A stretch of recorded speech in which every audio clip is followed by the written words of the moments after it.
दोस्तों नमस्कार, मैं हूं नितिन कुमार। आपका हमारे YouTube चैनल अपना भारत में स्वागत है।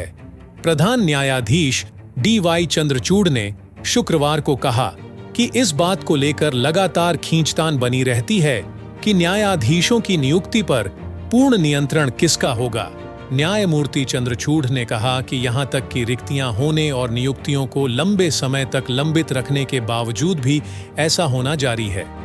वह केंद्रीय प्रशासनिक न्यायाधिकरण की मुंबई पीठ के नए परिसर के उद्घाटन के मौके पर संबोधित कर रहे थे।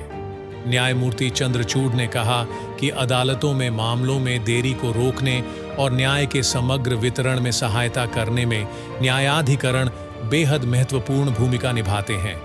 उन्होंने कहा, न्यायाधिकरणों का एक उद्देश्य हमारी अदालतों में मामलों की देरी से निपटना था और यह आशा की गई थी कि ये न्यायाधिकरण, जो साक्ष्य और प्रक्रिया के सख्त नियमों से बंधे नहीं हैं, अदालतों के बोझ को कम करने में मदद करेंगे और न्याय प्रदान करने में सहायक होंगे।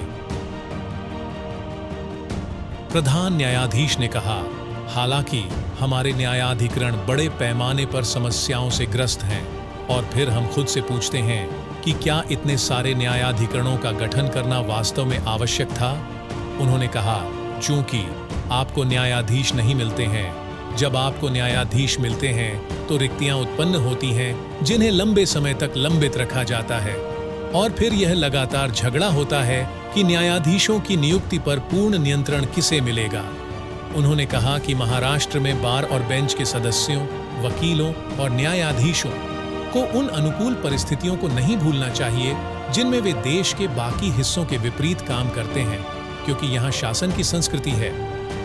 प्रधान न्यायाधीश चंद्रचूड़ ने कहा, यहाँ शासन की एक संस्कृति है जहाँ सरकार न्यायाधीशों के काम में हस्तक्षेप नहीं करती है।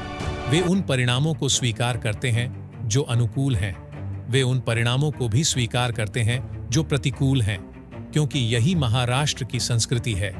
उन्होंने कहा, अक्सर हम उस काम के महत्व को भूल जाते हैं जो सरकार न्यायिक बुनियादी ढांचे के समर्थन में करती है।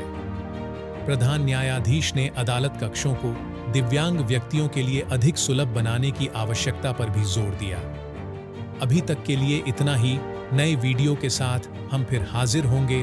तब तक के लिए जय हिंद, जय भारत।